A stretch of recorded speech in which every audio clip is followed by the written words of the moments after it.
Check the mic and make sure it sound right, boys.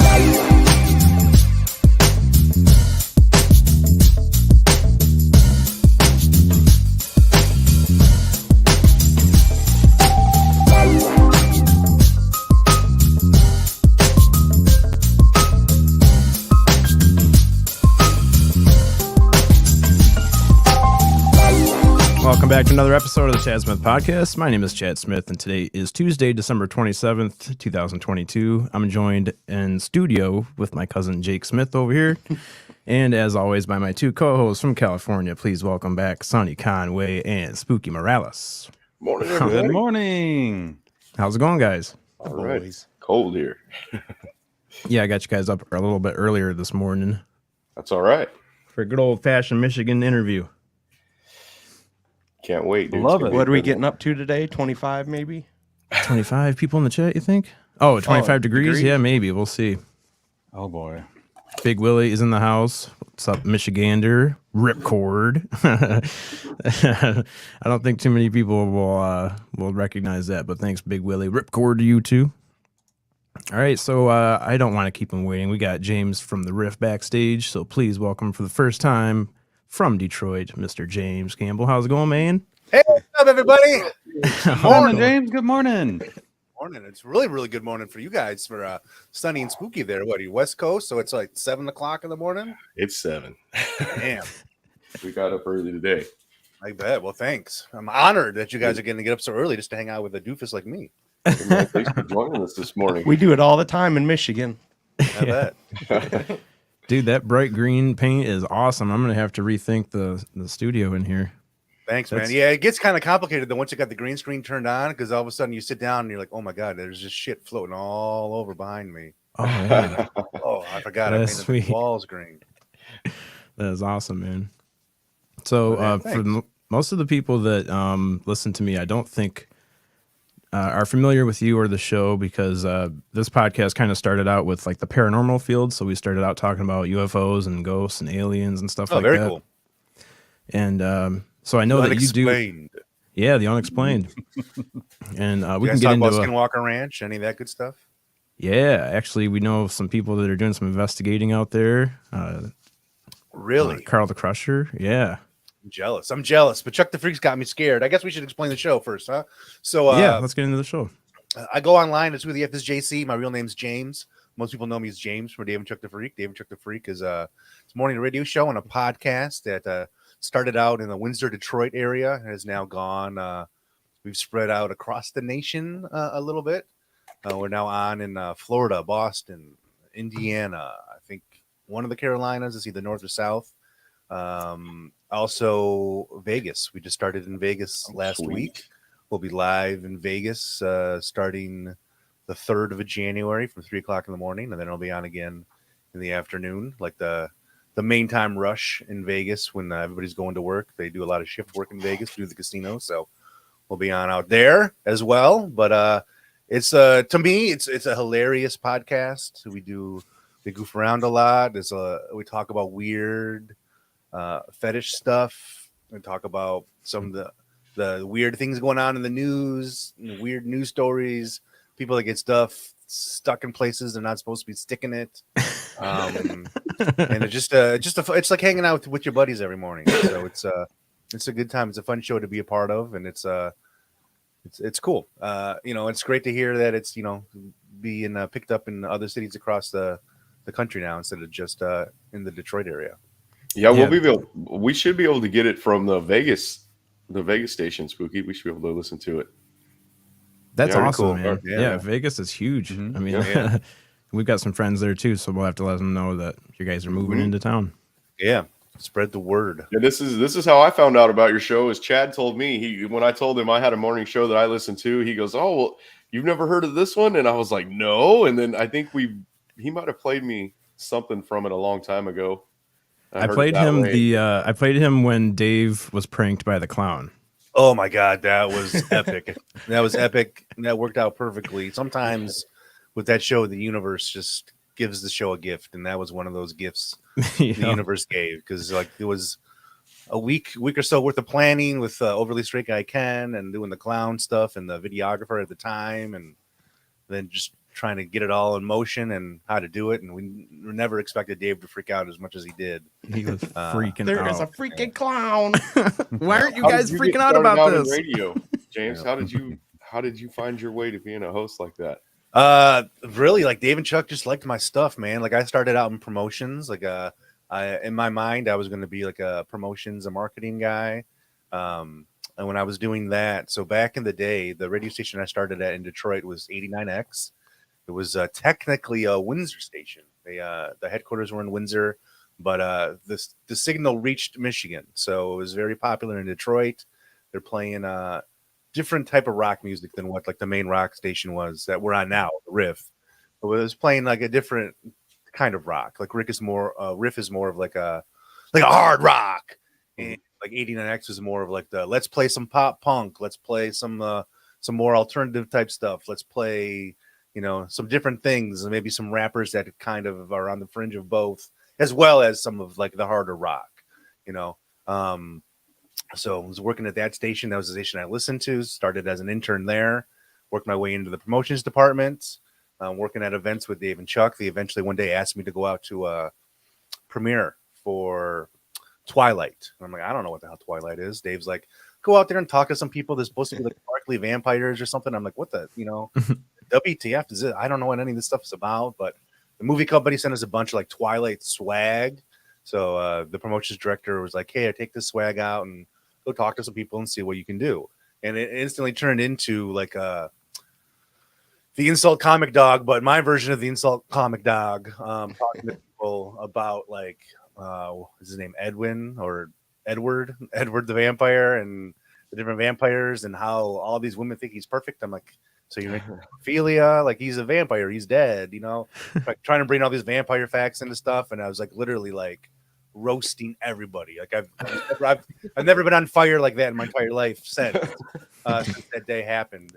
But they liked that, and then they had me do some other stuff. They'd send me out on other things, and eventually they'd send me out to do crazy giveaways. So I'd be shaving people's asses and gluing hair on top of other bald guys' heads for tickets to like Blink 182 and stuff like that. So yes, I had man out props. I knew nothing about Twilight, but now These people don't know what kind of Manthong enthusiasts we're dealing with here. Yeah. Well, like the Manthong stuff didn't come until later. So that was one of the big things was they sent me out around the 4th of July to see if I could get. There was like a story in the news. Somebody called the cops on a chick in a bikini. Some chick went into a store in a bikini. They called the cops on her or whatever, and they're like, would that happen to a guy too? Like, why would you call the cops on a chick? Let's see if we can get a guy to do it, or maybe the chick didn't get the cop. I don't remember. It's such a long time ago. But anyways, they're like, would you be comfortable going into stores in a Speedo? And I was like, oh man. Well, this is what you got to do to get into radio. Yeah, okay, we'll do it. I'll do what it takes. So we went into a bunch of different stores in the Speedo to see if I could get service. And at the time, like they'd be on the phone with me, so they'd be like, go up to the counter and ask for some huge wieners, So I was doing all sorts of silly stuff like that, and then eventually I moved away. So in the meantime, while I was doing this stuff for Dave and working in promotions, I was also doing graphics for the radio station. And I moved away to live with a girl for a while in Arizona, and it just wasn't working out there. I wasn't happy there, and I had an offer to come back. So I came back to that same station that Dave and Chuck were on, but I was working for the whole cluster, and I was working as a receptionist, but I was also doing graphics for the whole cluster. And then I could do more of the Dave and Chuck stuff. So eventually they made a deal, whatever happened. They set something up with the RIFF, and a little bit before the RIFF deal started up, I got a phone call from Dave and got an offer to come back and just do stuff for them full time. So I've been doing that with them since 2013 now. Oh, wow. That's awesome, man. I think May of 2013. We're coming up on, it'll be 10 years in this May. So yeah, May 2013. Sweet. So I do have that kind of brings us right to the point of this video that I wanted to share, because this was June 7th, 2013. So this must have been like right when you were coming back into town, and Dave was like, I got something for you to do. No, exactly. I think there was a news story that actually spawned this. Somebody was selling like sex toys out of a trunk, and they're like, could we do this in Detroit? Could we sell sex toys to somebody on the street? And that's what this whole idea came from. Detroit hustles harder. Damn straight they do. So here's a little clip from that. Hey, what's up? It's James from Damon Check the Freak on WRIF. And right now I'm downtown Detroit trying to sell some sex toys or marital aids or whatever you want to refer to them as on a street corner. If all goes well, I'll be able to move one of these bad boys and not get into any trouble. So you have been unsuccessful so far? So far, unsuccessful. Any prospects around you at the moment? Oh, he's a dude. Yeah. Hopefully he's into it. Go hit that strange guy over Don't at tell the him bus it's not stop. for him. Yeah. How's it going, man? How How clean you the doing studio today? was. That's good. Yeah, no, I got a no question. Would chairs. you be interested in purchasing a marital aid? Marital aid? Yeah, like a dildo vibrator. Probably not right now, No. but I mean, you have a card. I got some in my bag right here, ready to go if you're interested. Yeah, probably not now, man, because I'm actually getting married, so I'll probably do it. Oh yeah. I think I got everything you need. It could be honeymoon party. What about just give it to him? Oh, here, I'll give you one. What are you into? You like the double donger? Like the double donger? You see the guy Here, trying just to run take away it. from The him. rabbit. Here, you know what? Here, this is like $80 vibrator. Just take that. Just take it. Yeah, free. It's like an $80 vibrator. Just take it. Thank you. Enjoy the wedding. Happy honeymoon. You gotta catch the bus.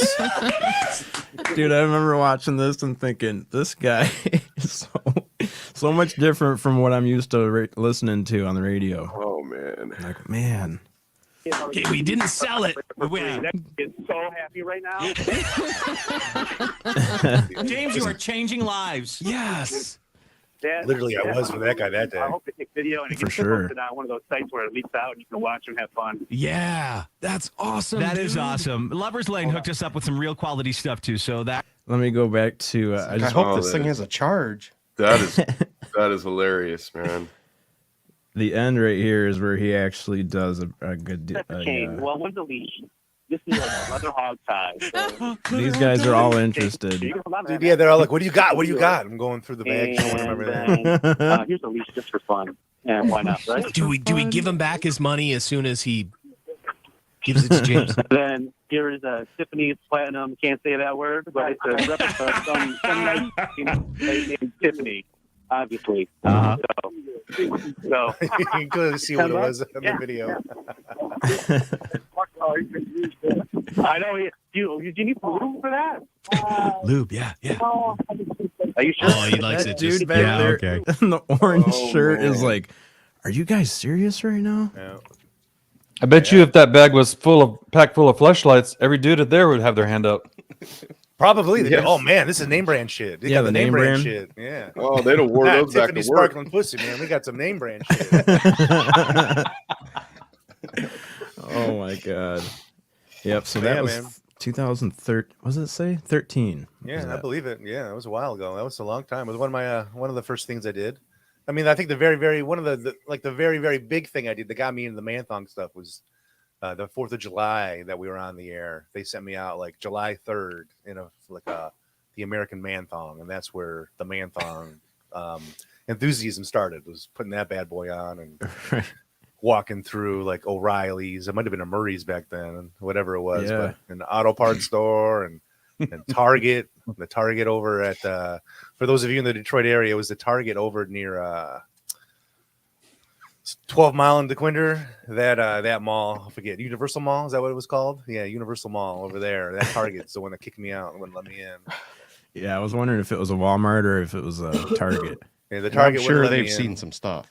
Oh yeah. Well, the Walmart called the cops on me, or called my boss once when we were doing the "Can you pick up a chick at Walmart?" I went into Walmart and Oh, yeah. talking to people, and then they called my boss and said I was coming in and inappropriately touching people. I'm like, I didn't touch anybody. I just asked the chick if she wanted to go on a date when she was talking to me about dumb stuff. So Right. Yeah, sometimes it gets a little iffy. Like, we're gonna make it out of here without the cops getting here, or yeah, well, I mean, technically there's a Walmart I'm banned from, but I mean I've been there multiple times since the banning. So still taking your money. yeah, they'll still sell me those, deep fried frozen Twinkies and all that stuff. So So who comes up with these ideas? That's kind of like writing a skit, man. And then you got to go out. Absolutely, yeah. It's kind of a group thing, Sometimes like Chuck will have an idea, and what if we put James in this scenario, and then somebody will be like, well, what if we do it in this scenario and we put him in this outfit? It's kind of a group thing, but a lot of it is, it's different elements from each person will come together for like one big idea, or like one person will bring a concept to the table, and well, how can we make it more Dave and Chuck the Freakish, kind of, so to speak, and then they'll do that, and we go out there and we just hope it works out, and nobody gets hurt. So when they first moved you back to Detroit, were you technically the producer, or what was your title then? So when I first moved back to Detroit, I was still working at the old radio station. So I was a receptionist and a graphic designer. When we moved over to the RIFF, I became like a full-time producer on the show. So really, there's 3 producers on the show. It's me, Jason the phone screener, and then Al Beck. So we all have different portions that we produce for, or that we do production work on. So I do like mostly the podcast, and do some of the imaging, which is like the voice guy will say something funny about the show, and then you'll hear like a drop from a TV show or a movie, which is like a little clip from a TV show or a movie, then the Dave and Chuck the Freak type stuff. Mm-hmm. I'll also help out with ideas on TikToks and some of the social media content that's gets posted out there. Jason edits the Peep Show. He edits a lot of the video stuff that we put out. Also, he's, answering the phones and helping with that kind of like live production. And then Al communicates with all the affiliates to make sure everybody knows when we're coming back. And he does a lot of production work behind the scenes for commercials. And he gets the whole day show in order. So we all have a bunch of different responsibilities that all fall under like the production, category. But just the way my situation's set up, I'm able to chime in and talk with the show a little bit more. Because I'm right there connected in that studio. So I just hit flip a button, and then I can, throw in my 2 cents on things and whatnot, and chime in when they have questions, or if maybe when I get the facts to a story correct, maybe it's a shampoo bottle and some of the guy's butt, and I got to correct them. But no, that was conditioner. It was definitely conditioner. It was a bigger bottle. It doesn't, it doesn't lather up when you're washing or jerking with it. That's why there's a lot of conditioner is the preferred. Yeah. Things people should know. Yeah, you would think you'd know. Just basic information. Yeah, exactly. So I've always thought it was cool that you were in like a different room too, behind a pane of glass and stuff like that. What's the reasoning for that, being in a different room than the rest of the room? When we first started up, because my computer and everything's making noises, so you're editing, and sometimes you're taking calls, or I'm trying to talk to people on the phone. If somebody texts in, we're trying to get them on the show, so you don't want that in the background.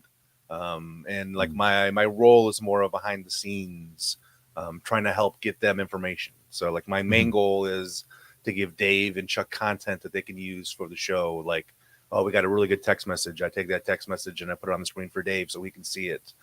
So that's mostly my role, is to help them with that stuff and to help make the show go smoothly, to bring funny things in there that they can use, during the bits and things like that.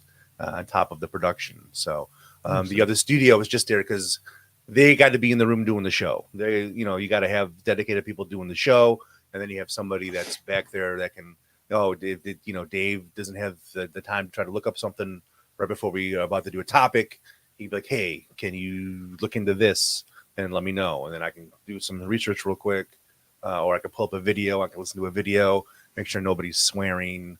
Or if there is swears, give them a heads up. Hey, at 27, they say the F word. At a minute 15, they say pussy. So Right. make sure you hit mute, or make sure you stop it before you get those points. So because there's things going on behind the scenes that you don't want to interrupt the program while they're talking. So that's why I'm in the separate room. I'm like Robin. If you are familiar with the Howard Stern show, I always feel like I'm the Robin, from the Howard Stern show. So. Robin Quivers. Yep. Yeah, I was just thinking how many times Dave's messed that up, where he's like, I've already gone through this song or whatever, and I know that I've already gone through this video, and I know when they're going to swear. It's covered. Don't worry about it. And he hits play, and bam, F-bomb drops. Yep, he'll miss one. Yep. It's like, oh my God, I wish I was listening to the app right now, because on the app you can hear swear words. Yeah, I'm not sure if they might have fixed that. I'm not sure if they might have I like it rid of when that. they're. So I like it when they're. Oh, Dave, he died. Oh, you didn't. Oh, yeah. Yeah, sometimes read those details come out of the woodworking. They don't recall. They think it's just a nice, heartfelt story for a change instead of somebody doing something perverted to something else, and you find out, oh, it's a little more dark sided, or somebody lost a beloved pet. Perfect way to start your morning. It's just better coming from Dave. Yeah. For everybody listening, that's what's you can always count on that with Dave and Chuck is they stay as positive as they possibly can. So like even during the pandemic, or I saw Big Willie in the chat earlier saying that Dave and Chuck got him through the first couple years of his pipe fitter schooling or whatever he was doing. Oh, right here, the Dave and Chuck the Freak got me through the first 2 years of being an apprentice in the pipe fitter program. Come on, man! What about those big dreams of all that pipe fitter cash you're going to be getting in, and after the apprenticeship, that's what should have got you through. But thank you for listening. That's what should have got you through. Yeah, think about all those big dollars you're going to be making, all the babes flocking to you. Then you got to clean those pipes when they're done. Yeah, you got to clean them. Oh, my specialty. Yeah, pipe cleaner, pipes. Okay. You know what I like? I like watching James eat fast food. I love it. Oh, do you? Wow. I can't believe people enjoy that. That's what I think. That blows my mind. The stuff that people The first one I saw was the enchilada. That was the first one. You started with the enchilada. Okay. Yeah. Oh, sweet. That was fun for me because I never tried the enchilada when it was like a thing on the Taco Bell menu. I was always like, oh, who eats an enchilada? That's like my mom would order an enchilada. So I'm like, I'm not getting an enchilada. I'm getting like Nacho Supreme. What kind of a lame-o gets an enchilada, you know? Then Yeah, where I come from, an enchilada is blasphemy. I mean, it is just prohibit. There you go. Look at that. The finest Americanized Mexican cuisine made in a microwave right there. Big old bowl of goo. Yeah. Made in a microwave. Yeah. Yeah. So yeah, that's that's what you've been doing lately on your YouTube channel. Yeah, it's just crazy. Like, you know, if you're aspiring to be a content creator or you're trying to find a way to like just to make a full-time living off making videos, like you probably know who Gary Vee is. And Gary Vee will tell you, you do a bunch of different ideas, a bunch of different types of videos, and then the ones that start to get the most attention, focus on that. So for me, I was doing movie reviews, I was doing just weird things, weird challenges, whatnot. But the one thing that consistently keeps getting views is the food reviews. So stick with entertaining. It, you know? Yeah. And Taco Bell does gangbusters for me compared to others. There's times where I'm like, oh man, I'm going to get like 4 million views on this. I'm about to taste this Mountain Dew that's so rare. Mm-hmm. It's only been given out like to 10,000 people. And then it gets like 100 views. I'm like, nobody cares about Mountain Dew. I know, dude. The algorithm on YouTube is insane. You just never know what's going to hit. It's like I'm like drinking liquid gold here and nobody cares. Yep. Like nobody cares. So yeah, there's the life of a content creator, you know, it's rough. Right. Yeah, that one Mountain Dew that you would drink, I think you said there was only like the number 20 is in my head for some reason. Is there like 20,000 or 20? Possibly. If you're talking about like the deep dive. Mm-hmm. Yeah, because there's a Mountain Dew that I tried that a listener or a viewer, a listener of Dave and Chuck, and also a viewer of the YouTube channel was like, hey man, I'm a fellow chemical brother. I love eating chemical foods like you, and I love Mountain Dew, and I want to give you this gift. I'm like, I will accept it. Thank you. And, you know, then I sent him some of my some of my Mountain Dew. I got some Mountain Dew Typhoon and some other stuff that came out that you can only buy. Oh, Rodney, you want me to feed you like a baby bird? I don't know, man. That might be extra. Yeah, I mean, it's on a different channel. If you want to set that up, let me give you my OnlyFans link later. He's got some dildos for you, Rodney. Yeah, yeah, really. Oski, buy them. The ones that didn't sell on the street. Yeah, actually, I still have a couple of those left at the station. So Oski would have went with you and did demonstrations. Oh well, I'll have to keep that in mind next time. Like here, I'm gonna bend this gentleman over right here, and we're gonna show you exactly how this one works. Yeah. And see this double-ended one. If you have a friend, you can put this one in there. If you have a friend, you can bounce back and bringing people together. Why was that one shaped like an M? Is that for Michigan? Is that a double longer Michigan? I think it was just a weird, like I think it was supposed to be more ergonomic because both those ends are supposed to go in an orifice. So I think it's maybe for safety, so you're not hurting one another. I'm not sure. Yeah. How tall was that one you constructed in your front yard? Oh, my God. Oh, the one that my buddy helped me build that I rode. That sucker. So whatever the maximum length of a piece of plywood you can buy at the Home Depot or at Lowe's. That's exactly how long it is. So because that's 2 sheets of wiener cut out of a big sheet of plywood. During the pandemic, that is a lot of money worth of wood. Oh, that was pre-pandemic. I wouldn't have been able to afford the pandemic prices. That's true. Yeah, was that on your YouTube channel? That was That's right a lot of around, wood. like, kind of when I started. I think I made like a little video of us constructing it, and then I had like, this is like when like Periscope first became big, Right? Like Vine was big, so I was trying to make it big on Periscope. So like they were saying you get more attention if you do things live. So my buddy came over and helped me build that thing, helped me construct it, and then I painted it, added the pubes, attached it to some wheels. And then it was like a Labor Day weekend one weekend. Everybody at the RIFF must have thought I was weird. But I invited a bunch of people from the RIFF over for like some chili dogs, and I'm going to debut this giant wiener. And so at your house? Yeah, at the house. And then in the backyard, I set up a bunch of stuff around my garage, had the garage door closed, set up some smoke machines, had a bunch of smoke and strobe lights going in there. And then debuted it. I had the garage door open, had the smoke pile out, and had my buddy on a rope pulling me out of the garage, pulling me out. And I came out looking at a Manthong with a megaphone and a luchador mask. Oh my God, I found it. There you go. See the power of Google. I found it, dude. I just went to your channel and searched penis, and this is the first thing that popped up. Oh, there you go. Good. They'll let you know that the searches is working. That's right. Yeah. So see, that's people from the RIFF. That's my wife so right real there. Quick, I got to hop in the garage to make R2D2 sure the cooler. project is ready to go. This is Here we go. classic. Yeah.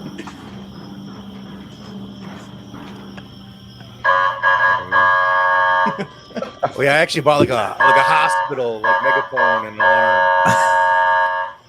An ambulance one is what I'm looking for.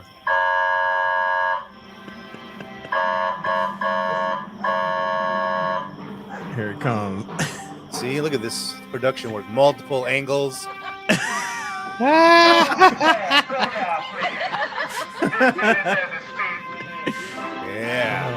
And you Look can at read it all the all comments glory. as they're. What is this?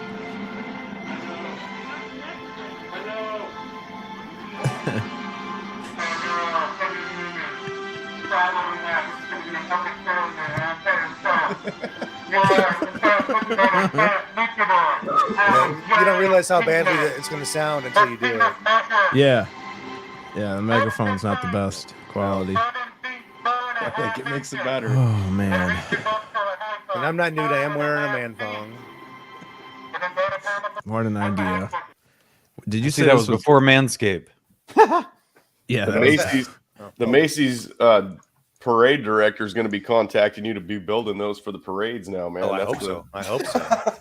I've been waiting for like Ferndale Pride or somebody to reach out and be like, "Hey, you want to put this in our parade?" But yeah, if I can ride it in a Manthong, let's do it. Let's go. Yeah. The Dave and Chuck the Freak sticker on there for some promotion and sign I'll me get up. just a big flag. I'll just carry a big David Chuck flag. There you go. We're Heck friends yeah. to the LGBT community. That's right. Man, it's awesome. Dude, so like I said, we were talking about ghosts and aliens and stuff previously on the podcast. And I know that you had an experience, I think it was around Halloween a couple years ago or something, where you went on a ghost walk. Yeah, like Dave would always want to send me out to like haunted stuff to see if we could get some kind of an experience, because I'm skeptical. I'm a skeptic, I would say, but I believe like that shit's out there, man. Like, but I'm skeptical to believe like the stuff that they put on TV, so to speak. Like, I'm only going to believe it if I have like an experience myself. And I think that's why I'm so obsessed with like Skinwalker Ranch. Like, I watched the Skinwalker Ranch show, Secret to Skinwalker Ranch. I think it's like 2 or 3 seasons worth of episodes of that on the History Channel. I love that show because they're actually doing like real science and the stuff that's happening. I'm fingers crossed, like they're not like fudging any of that. But they sent me to this old haunted farmhouse. I forget what city it's in, but they sent me to this old haunted farmhouse. We're just gonna make a video, and a ghost investigative group of women. I think the big thing was because they were like one of the first groups that would investigate paranormal stuff that was all ran, by females. And I think they had reached out because we had mentioned something on the air, and they're like, "Hey, we're doing this investigation this day. James can join us if he wants. So Dave's like, hey, you want to do that? I'm like, yeah, I'll go out and we'll investigate ghosts and whatnot. I'm cool with that. So we go out there and we're just filming some stuff, and they have like a psychic that's there. And sometimes they have them. I've been to ones where they have psychics. I've been to ones where they don't. It's just, the old house caretaker or whatever showing you around. But this one had like just the paranormal group and the psychic. And I think the paranormal group has done investigations at the house before. So they had like a relationship with the home to where they didn't need any kind of like babysitter. So we're there. We do the whole investigation. There's some creepy stuff we're taking some video of, and we're doing kind of like not like an official seance type thing, but we're all gathered around this one room. And the psychic's like, there's a child here. I sense a child here.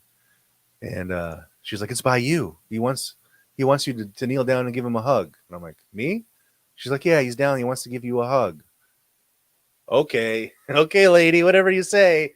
So I kneel down on the one knee, and one piece of equipment starts going crazy. Something's going nuts, and then I feel like a chilling, like coldness on this side of my body, where it felt like there was like I was getting a hug, like I was getting a hug from something cold. Like it was weird, kind of tingly. It's been a while since it happened, so I don't remember exactly the sensations, but all I know is it felt like I just got a hug from a ghost kid. Like it was weird. It was very, very, very weird. It's probably the closest thing I could say having like a ghost experience. Was that right there. And did that incident change the skeptic in you in any way at all? I'm still skeptical, but it's if it happens to me, I'll believe. Okay, something happens to me. Okay, this is probably, it could be a ghost. And I feel like sometimes there's stuff that'll follow you. There's things that will get stuck to you, almost kind of like cursed type stuff, where it's like, man, how does every single part of your day go right down the shitter as soon as it starts? And I know some people have those days, but I know for a while I felt like I had something, not from this incident, but for a while I felt like I got some sort of a curse on me, because every morning I would wake up like you'd start off like, all right, everything that happened yesterday is gone.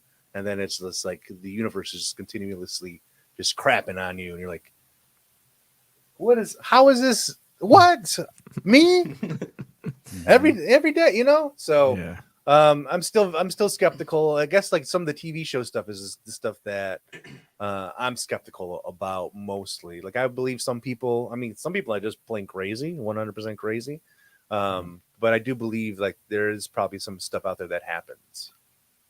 Absolutely. Yeah, the TV side of it is so sensationalized. I think that's why the YouTube side of the paranormal and UFO talk is a little bit more legit, because it really brings together all the people that have actually had, experiences without all the glitz and glam of television. Without the like, oh my God, did you hear that? Mm-hmm. The ghosts just said get out. You're like, what? See, it said get out. Like, it sounded like somebody just ripped ass, and they're like, no, it's definitely get out. Listen again. Oh, we got sure ass ripping. Yeah. No, I can definitely smell it. Yeah. I'm like, I don't know what they're hearing. I just hear it. But then they'll even put it on the screen with like the little waveform, and it says get out. I'm like, that's ectoplasm. I'm like, no, that I think the camera dude farted, man. Like, yeah, there wasn't anything there. So, well, it sells. Still sells. Yeah, it does. Thanks for sharing that, man. I appreciate it. Yeah, no, that's absolutely no problem. Because I know, was it like the Zach Baggins guy? I know I was hook, line, and sinker all on that guy's show for a while. Like when I lived in Arizona, I remember like Halloween night, he did some crazy thing where he's like, we got this big, huge spirit box that's like the size of a house that's gonna attract all sorts of spirits. And I'm like, oh my God, I am all in. I am all in. Like at the time we were living with my my girlfriend's sister in her apartment, so we were sleeping in their living room. So like my girlfriend at the time was trying to fall asleep, and I'm like, no, I'm watching Zach Baggins. He's got a spirit box the size of a house. It's really gonna happen this time. Yeah, I remember watching it, and I'm like, just ghost farts again. Just ghost farts again. And like after that, the whole Halloween thing, I was like, okay, I'm not as into it because I just feel like they keep setting me up. All these expectations going to be so great. We're going to finally see a ghost on TV. No, man, that was No, it was Join just us next time. lights. Yeah, exactly. You're like, we almost got to see a ghost. Yep. So. I feel like I was kind of following the same thing where I was watching all the stuff on TV and super interested in it, and then I'd reach a point where it's like, man, this is all just reality, just TV. It's all scripted. Yeah, this fabricated drama. Like, is it really stuff? Is it really those noises that you're hearing when they're locked in there at 3 o'clock in the morning? Is that really happening, or is that them just saying, "We ratings are down. We need a violent ghost. Get Baggins in here and start talking trash to these spirits. You know, That's let's right. get them angry." You know, then he goes in there and starts talking about their mom being fat. And you're like, well, I don't know, man. It's a little off topic. Yeah. Yeah. Well, I got to bring their mom into this. You know, they're haunting this place for a reason. Got enough problems. So like Spooky said, it kind of is a little bit more attractive on YouTube because of, I guess, the authenticity and just like the truthfulness of people, I guess, because they don't really have anything to lose. And, you know, you might go to a channel that has 100 subscribers and it's not like they have anything that they're trying to fake, I guess, to sell anything. But so you just take their word a little bit more as authentic, I guess, because they're not on TV trying to sell a product. Yeah, if James likes the Skinwalker Ranch, I think he might like our buddy Carl the Crusher. Definitely. Absolutely. Carl the Crusher. What's his deal? What's Carl's deal? He sounds like a professional wrestler. I'll tell you that. Oh, go ahead, Spooky. I'm Carl the Crusher, and I'm here to find ghosts.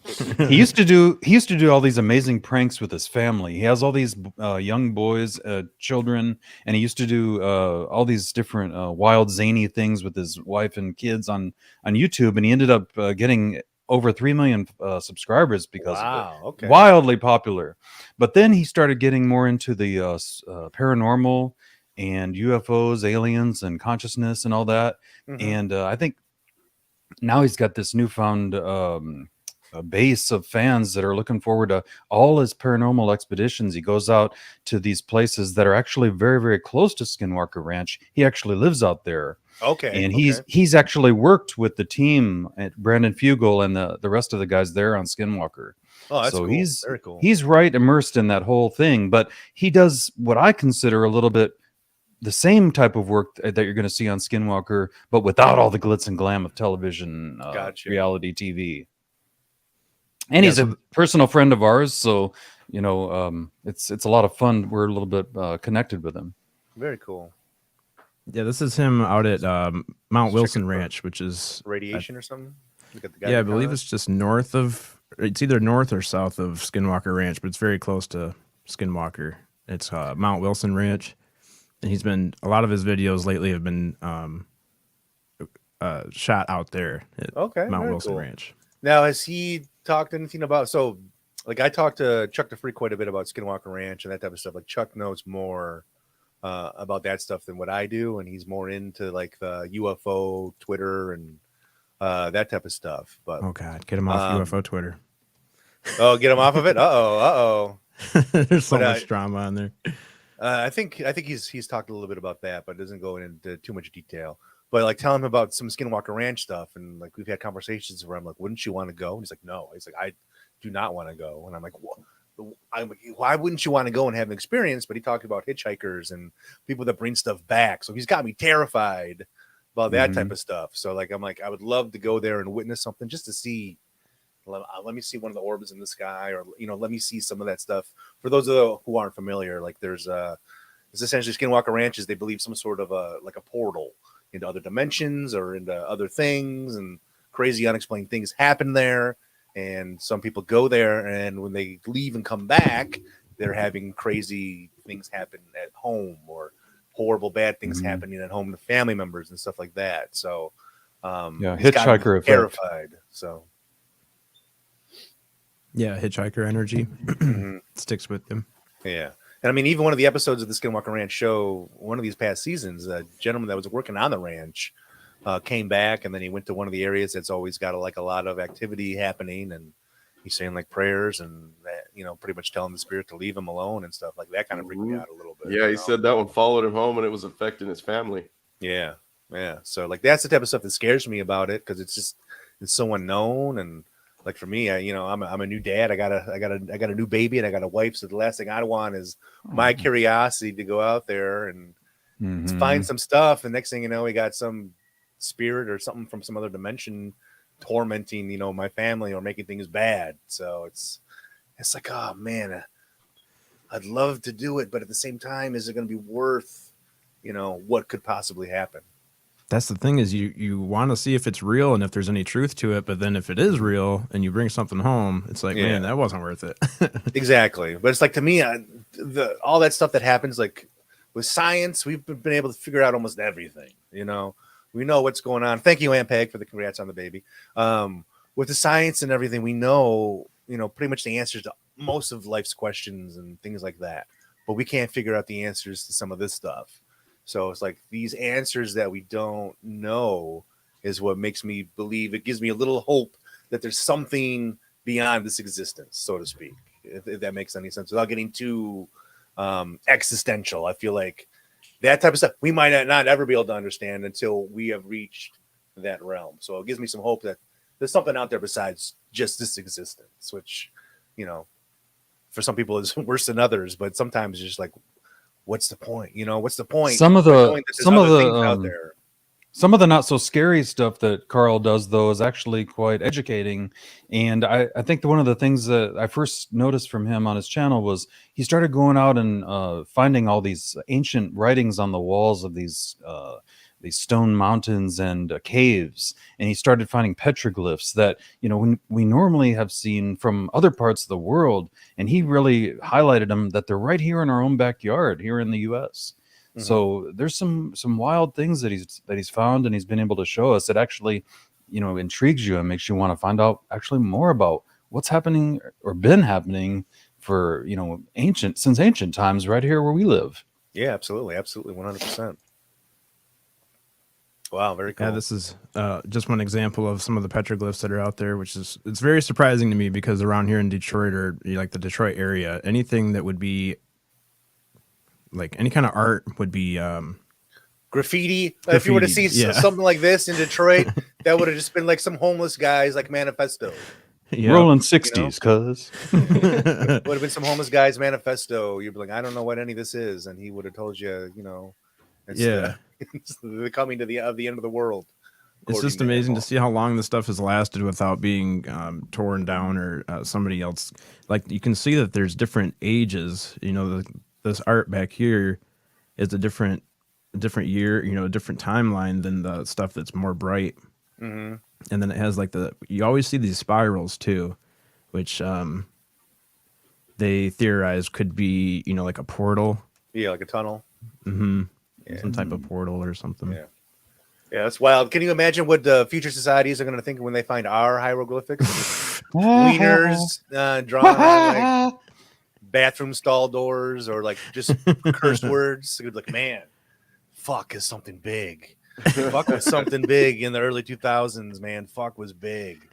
They Double dong. Yeah, they want to fuck me. They want to, for a good fuck call. They got these giant things that look like penises. Fuck was big in the early 2000s, like, fuck, this was some sort of a portal. This one's shaped like an M. Yeah. Yeah, what were they doing with their double dongers back then? Yeah. Some sort of weird alien sexual device.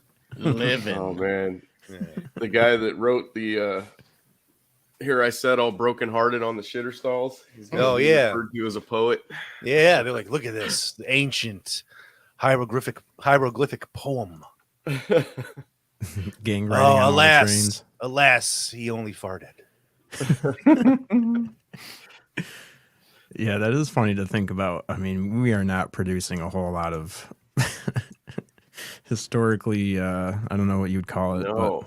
But it's art. Yeah. It's definitely art. But it makes you wonder, like, what were they doing for porn back then? Because I know the porn was, porn, it wasn't just something that started out. They had to have been pornography, or whatever they used for porn, back in the day. So yeah, the way we look at cavemen and say, man, they worked so hard, how the fuck did they go extinct? People will look back at us right now and go, no wonder these fuckers went extinct. Yeah, all they're doing is jerking off and shoving stuff up their ass. They didn't have Pornhub Premium. No. OnlyFans. Yeah. We are going down a weird road for sure as a society. Oh, I thought you just meant as the show, but well, yeah, the podcast itself has gone pretty down a weird road. Future Fox Mulder by be investigating bathroom wall dicks for sure. Damn Is this straight. somebody? Is this somebody we know, James? Odd Man Out. It's a member of the Manthong Mafia, man. That's one of my Manthong Mafia. Yeah, that's our gaming community over on Twitch, twitch.tv/WhoTheFisJC. Haven't got together as often as I like due to the new baby and stuff. But yeah, Odd Man Out, he's a good guy. If you're ever looking for a cool prop, he's a prop maker like a mofo. So that golden balk right here, he made that. He's constructed that. I'm trying to think if there's anything else in my room that he's constructed for me. But he's made like my my Jimmy Death Nuts costume, and the PUBG. There's a PUBG helmet. Oh, where is it? If you guys play PUBG helmet, see that right above Oh yeah. Yeah, he's constructed that for me for a costume that we've used on stream before. That's not 3D printed, is it? I believe parts of it is, yes. Oh, that's awesome. But he's made some pretty immaculate props for different cosplayers. He's got some crazy shit for a dude that dressed up as one of the Mortal Kombat characters. And I was like, holy fuck. Yeah, Rodney, come and join us. Discord.me/WhoTheFisJC. Yep, please go and follow him on Twitch. Yeah. It's not that easy to get followers on Twitch. So yeah, definitely go over there and follow him. Until you used a snowblower in the snow in a Manthong, then I don't know, Rodney. That's the test. You got to blow snow. That's how you get in the mafia. Hey, well, good luck. No, you don't even have to do that. You just want to be like, hey, I want to be in it, and then just click follow, and then you just come hang out when we're live. Oh, perfect. We don't That's put you all through you any tasks like that. But if you're going to be a maid member of the Manthong Mafia, we'll get you a cool patch. You have patches? Yeah, we got patches, and I'm going to show how bald I'm going right now by taking. Oh no, okay, I look pretty good. Hats. Oh, I have to have one of those. Yeah. Are those are dongers in the necks? Yes, yeah, double dongers. There's double dong bones there. Yeah, I gotta have one of those patches. So, but I've got one of your shirts on the way, by the way, but it didn't get here on time. I ordered it too late. Oh, I saw that you placed that order. Thank you so much. I appreciate you supporting the I'dBuyThatShirt.com. Yeah, man. I'dBuyThatShirt.com. Yeah, I'dBuyThatShirt.com. Let's check these out. Yeah, it's a web store that I've put up this past year. It's like a little side hustle, and majority of the art is artwork that I've made or created, and then there's a few designs we just put out right before Christmas time. That's artwork that I've curated. So all those designs you're seeing right there, it's all artwork that I've made over the years. And like when I was a graphic designer for the radio station cluster, and when I lived in Arizona, to make extra cash, I would enter designs in t-shirt contests, and I'd post my art on like different t-shirt sites, and like the big dogs on the t-shirt sites would just shit on your art, like, oh, that's no good. Looks like you're ripping off so-and-so. And we're like, oh man, I guess I'm a hack. Well, okay. But then I guess I'm a hack. Yeah, I'm like, everybody thinks it's crap, then I guess it's crap, but I thought they were pretty damn good. But then I went and I found my hard drive, and I posted some of the pictures of the designs on Instagram, and people were literally like, I'd buy that if it was on a t-shirt. And that's kind of how I got the name for the site and the motivation to put some of the art up. But it's like that Grim Reaper that's down there. Like that's a design that I purchased from somebody, another artist that I thought would be cool to put on a shirt. And so there's art that I can curate, and there's art that I can create and put it out there. And that's just awesome. Trying to have a little bit of a side hustle, and gives you a bit more of a purpose. So like Death Moth, that's another piece of art that I bought. And I've actually bought this art before Bray Wyatt came out with his little Death Moth type stuff. This actually reminds me of a tattoo my wife has. So, that's pretty psychedelic looking. I like that. Yeah. Sweet. So it's my new venture, little side hustle there. I'd buy that shirt. Yeah. I'd buy that shirt. That's the one I got right there. So, awesome. That's actually been featured on back in the day, RIFFtapparel.com. It's like a t-shirt a day site. That was one of my first designs that ever got picked up on a t-shirt a day site. And the site's still around, but I think they've sold hands, or they've sold. It's now owned by somebody that lives in the Michigan area. Hey, Valiant Summer, another Manthong Mafia member. Yeah, I got the mom shirt for Christmas from your kids. Awesome. Thanks for joining us. Hell yeah. That's let me put the link back in the chat one more time. Oh, thanks. For sure, dude. But yeah, I try to give you a high quality shirt for the lowest price I can go to, where I'm still making a couple bucks off each sale. And it's not easy these days, man. I've got a website too that I sell merch on, and it's just like you can bring the profits all the way down to almost zero, and it's still so expensive. It's still expensive. Yeah. So like and when I first launched the site, we did awesome. I probably did like $1,000 in sales, and like out of $1,000, I walked away with like $200. You're like, damn, what happened? But then you don't realize there's issues with sales tax that I didn't have in place. Like I didn't submit my license, my sales tax license, and get exempt from all these other state sales tax. Like there's so many crazy rules that you're like, oh man, being like a CEO is something pain in the ass. Yeah.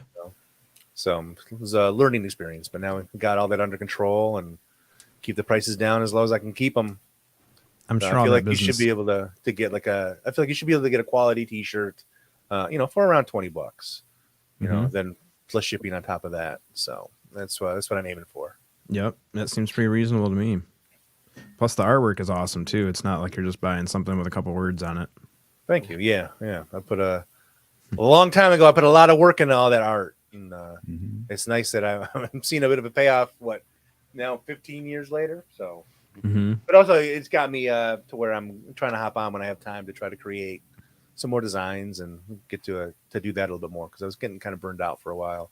You can only keep doing the same thing and people shitting on your stuff, for so long before you're like, well, why keep doing it? Let's try something else, So that's kind of what happened with that. And plus, starting to do full-time stuff with the morning show, like I was more focused on, come on, let's get the LOLs instead of let's create, cool artwork. Absolutely.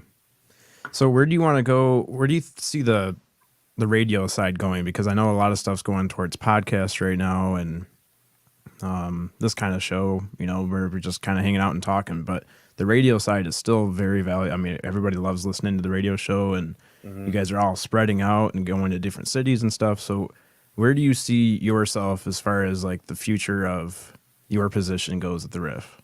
Well, I mean, for me, whether it's the RIFF or it's other radio stations or just a part of a show, like hopefully there'll be some sort of evolution to where I'll still be able to be a part of a program.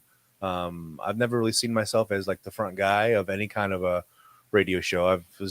They put me in charge of a video game show a couple years ago called Checkpoint XP, and I was like, I felt like way out of it. Like I wasn't in like my normal. To me, I always see myself as like a companion to somebody else. Like I'll be there to be able to support them, come up with some funny stuff, that sort of thing. But so ultimately, I am hoping in the future there'll be some other role for me on another program or something along the lines of that. Like we know, we can't do radio forever, so eventually Dave and Chuck the Freak will retire.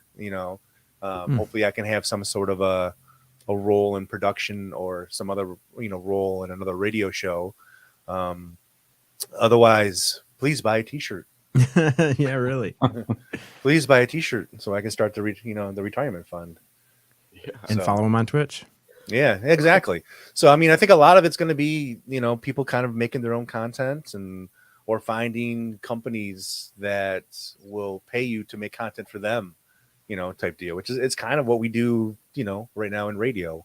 We make a radio show, which would be the content, for the Beasley Company, and we put it out there because people listen and they subscribe to the podcast and they tune in live, and you kind of follow. I try to follow almost a similar formula for that with my content. So back in the day when I would stream on Twitch, when I had the time to stream, I would do video game stuff and I would do like snacking, like food stuff. So I would do like a 3-hour gaming stream on every Friday.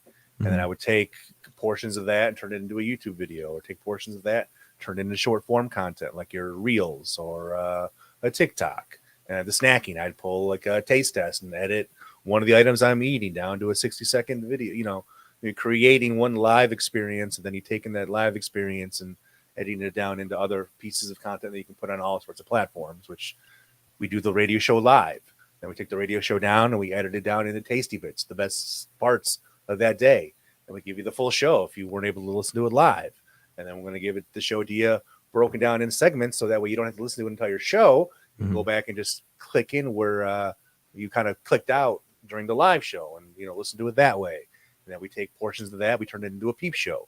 Then we take, portions of that, we turn that into TikToks and reels. So you do one big live portion of content that you then whittle down into other little pieces that you can make fit on other platforms. And I think eventually that's where the future is going to go. People are going to be looking for people that can do that, not only create like the long form stuff, but also be able to whittle it down into small little entertaining bites of entertainment. We'll follow you wherever you go. Well, thank you. Appreciate that. Yeah, that's where everything's going right now, is all this, the short videos. Everybody has like so much stuff that they're following that they have to get everything in one setting. And, you know, if they only have 15 minutes of the day to flip through their YouTube or whatever and check up on all the people that they're subscribed to, they have to get through them quick. So all these new shorts and stuff are very valuable, as far as like even the tasty bits. Like the tasty bits, that's a good addition to the show. Yeah. And the all the best bits of that day's program. So that's right. Yeah, that's a really good idea. Keeping everything short. I still like the long form interviews though, so I'm glad that those are still going to be around. But yeah, as far as like the comedy stuff that you guys do on the show and breaking up into segments, that's awesome. It's very valuable. Yeah, Dave does a great job of putting the show together. Like that's all Dave. Like Dave, as much crap as people want to give Dave for being, I'm Dave, I'm Mr. Super, I'm Dave, the dirty guy. He's got a great knack for finding stories that fit together and knowing how to present certain stories to the group to get like the most laughs. Like he's like a Picasso when it comes to that type of stuff. Yeah, absolutely. Yeah, like when I first started this podcast, it was just like us hanging out and talking and, you know, discussing what we did during the day or whatever over the weekend. Yeah. But then as I started getting stuff like not really programmed for the show, but just like getting something, get content ready for the show and just lining guests up and stuff like that, it's unbelievable amount of work. Oh yeah. Yeah. It's a ton of work. I have so much more respect for Dave now, knowing how much work goes into those shows. It's unbelievable. Puts together a 4-hour show, 4 hours every day. He's got, he gets some help with finding new stories from like Jason, and I'll send him new stories that we see are crazy. Listeners send in stories. Listeners send in, their emails, and he does just a fantastic job of putting them all together, to make one cohesive show. And then when it goes wrong, and people make fun of him for it or ridicule him for it, he's still able to find laughter in that. And sometimes when those things go wrong, it's some of the funniest moments. So and he still takes it. Yep, it's crazy. He does a great job. All the timelines, as far as a radio show goes, too. Like you guys have to time everything for commercials and stuff, and that's always been super impressive to me too. How you guys can fill a certain amount of time with a story, and then it's like an easy transition right to the commercial. It's almost like sometimes that way. Sometimes there might be some laughter, left on the table. There might be a couple of jokes or a couple of texts that would have been really good, but we got to break. There's certain windows we have to hit, certain breaks for legal reasons, and also some clients want the commercials ran within certain hours because that's when the listenership is higher than others. So we got to make sure we're hitting those breaks within certain windows. So that pretty much means that some of the laughter could have been left on the table for the most part. Not most of the laughter, some laughter, some jokes could have been left on the table. So right. Yeah, that's just the thing that I see with the difference between normal, like these podcasts that we're doing these days, and a show like yours, is that the organization is so much more, I don't know, you guys have like a whole different talent than, I don't know. I know that everybody has their own talents, but the way that you guys form a show is totally different. I would say the organization of the show is what would separate the show from being on the radio, on terrestrial radio, which is incredibly hard to do compared to just a podcast, because the one thing that will always bug me is people will come up to me and they'll tell me about what Joe Rogan's doing or whatever. I'm like, that's cool. Joe Rogan has a guest on the show and they just talk for 3.5 hours. Okay. You couldn't do that in a terrestrial radio setting and maintain your career. I mean, unless you're like Howard Stern or, like, you are really good at doing interviews, that's not a feasible thing. So it's like, it's rough when a bro who's listened to like 12 episodes of Joe Rogan wants to come up and tell you how to fix the Dave Chuck the Freak show when it's like, I appreciate that you listen to both, but also I appreciate the note you're trying to give me. I wish you could have been done in a less rude way, but also it's a different beast. Like, Totally. what Joe Rogan's doing on the internet is different than what we're doing on the radio. There's also different rules we have to abide by. And that's what kind of makes it fun. We can go on the air and we try to make some of these perverse jokes without saying the perverse words, that would be found so offensive, Mhm. So like that to me is part of the fun of doing the show is, instead of saying, penis and like dick and, it's like, oh, the pee-pee, and, Yeah. the wiener or wee-wees, ding-dings. To me, it's fun. Yeah. Trying to come up with different names for, the body parts or a different way to describe something happening or like a food source you relate stuff to. I usually always get shut down when I relate different food things to, gross stuff where I've been kicked off the show temporarily, grossing them out. So, can you think of the last time that you've been nervous on the show? Nervous on the show? I'm trying to think. If I've booked a guest to come in, I don't know how well it's going to go over. We had Danhausen. I don't know if you guys are professional wrestling fans, but there's a pro wrestler named Danhausen who's he's a very unique character, and we don't do a lot of like interviews and trying to explain to Dave that Danhausen is going to come in and he's going to be in his Danhausen character. You're not going to meet the actual Danhausen. You're going to be interviewing Danhausen, the Danhausen. Yes, very nice, very evil Danhausen, aka the show's vampire friend, aka I think he's some sort of a weird demon guy. But anyways, so when stuff like that comes up, like that's when I get nervous because I don't know, is this going to work? Is the interview going to go well? Will they be able to play off each other well enough to where Dave will understand, he's doing character stuff and, Danhausen won't feel too weird about, being Danhausen. Because when I set up, so there's the interview that never made it to air with Hannibal Buress. I had that set up and prepped for Dave, and like that went completely, wow, that went completely sideways. You don't see that coming. And then you're like, oh crap, we told the promoter we're going to talk, so then you're trying to figure out what you're going to do because the interview never aired because they, Hannibal wasn't the nicest. Didn't get along. Yeah, on the phone, and Dave wasn't like letting him get away with anything. So yeah, we literally ended the conversation and hung up, and I was like, oh wow. Now what do we do? Yeah, well, we don't have. I guess we'll have to do something else for that topic tomorrow. Yep. So. Yeah, that's another thing you guys are great at is like when shit hits the fan and it doesn't go as planned, it's like you guys already have a backup plan. I don't know how. Yeah, again, that's Dave. Like Dave comes in with a stack of papers like this thick in case something goes wrong. It's like his in case of emergency plan. So he's got stuff to back up, and then it's we make fun of some of this stuff. Like we're not sometimes in the most ideal situations with equipment and stuff. So all we can do at this point is just laugh about it. Laugh about it and then do your best to work around it and just try to keep the LOLs coming, really. Heck yeah, dude. Well, I know that you're a new father, and I don't want to take you away from your new kid for too much longer. And this has been awesome, dude. I cannot believe that you said yes. Everybody's like, how did you get James on the show? And I'm like, I asked him.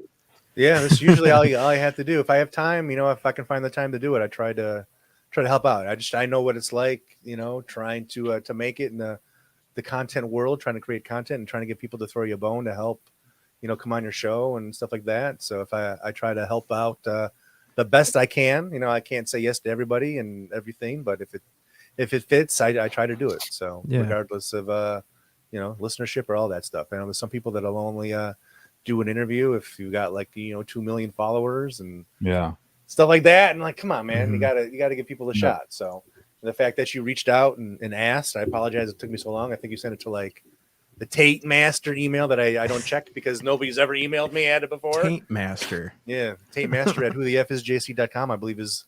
Yeah. I was just popping in there. I'm like, I wonder if anybody sent anything. I'm like, well, this definitely has to here's be my his reaction. I'm like, Chad Smith sent me an email. I'm like, immediately, the drummer from the Red Hot Chili Peppers wants to talk to me. Holy fuck. Oh, it's a different Chad Smith. Okay. That's opened many doors for us so far. Many doors. Really? Well, the music, the intro music and then closed them. Should have been different. You got like Anthony. Like, yeah, we're gonna we'll do the Chad Smith podcast. We can talk about drumming. You're like, nah, dude, we're gonna talk about like paranormal shit and Alien. weed, Nah, man, it's me and my cousin and stuff. Yeah. Like your cousin Anthony Kiedis or Flea. You're like, no.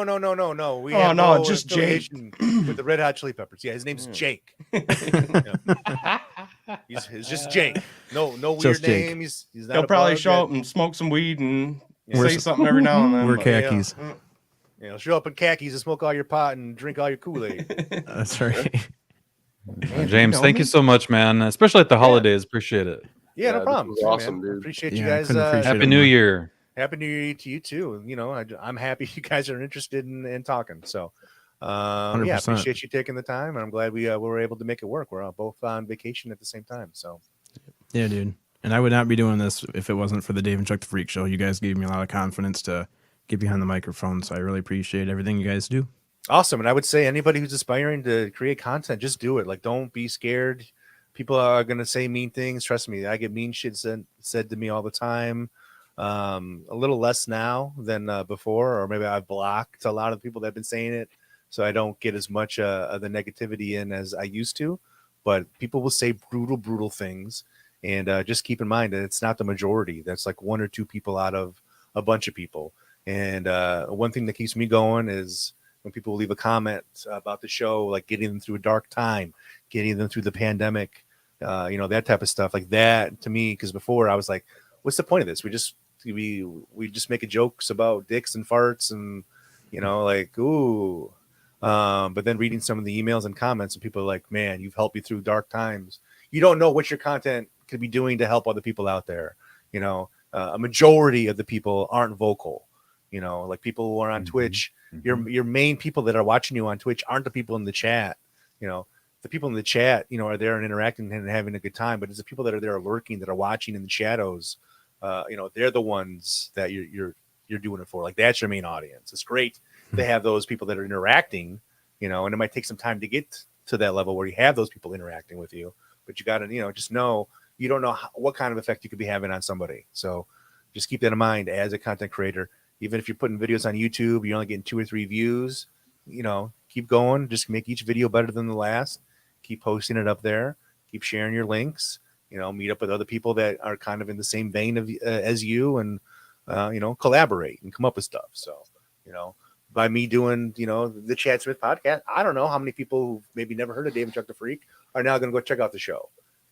I don't know how many people are going to watch or see this in the future. Be like, oh, I never heard of any of this stuff. And they might check out my Twitch and then check out Dave and Chuck. And in the long run, that helps, like a snowball effect. Yep, keeps the ball rolling. The best description I've heard anybody describe it as, and I don't remember who it was. It might have been Gary V. But like making it and content creation, it's like an ice cube melting.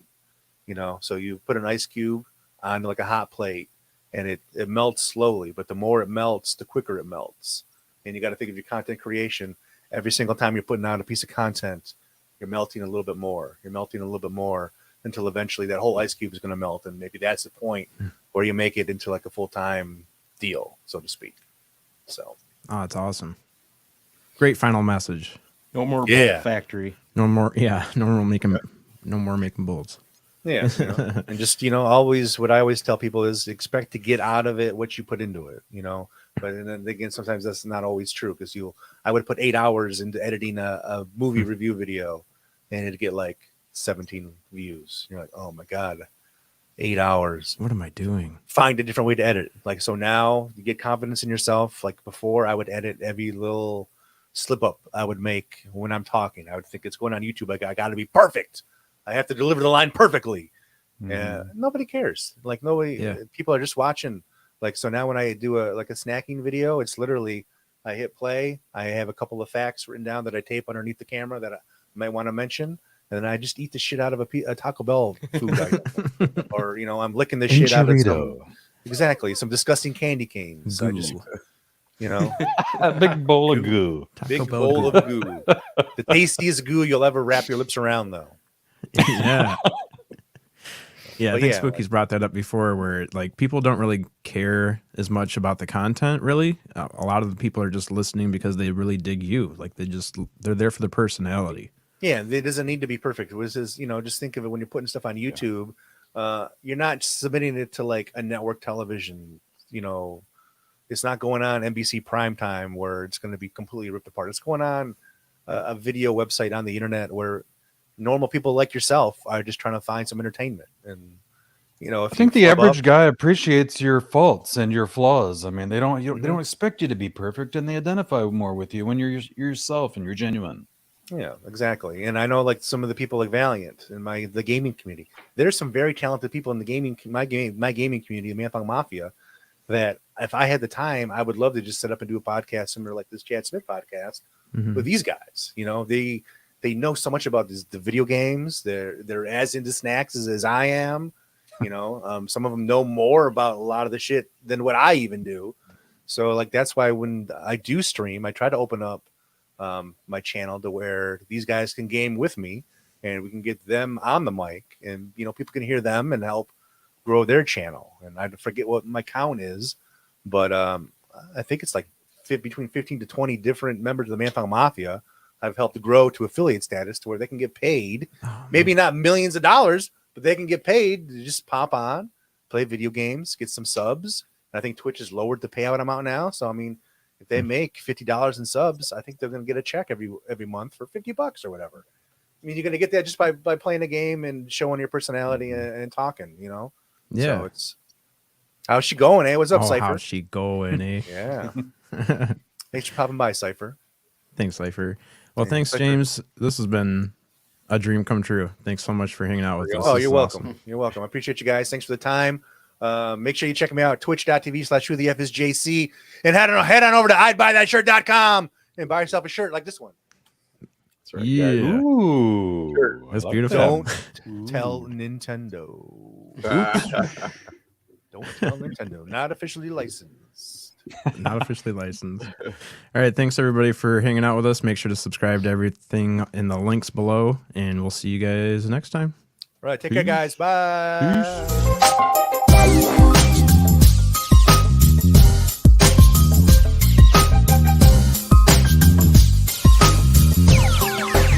It sound right, boys.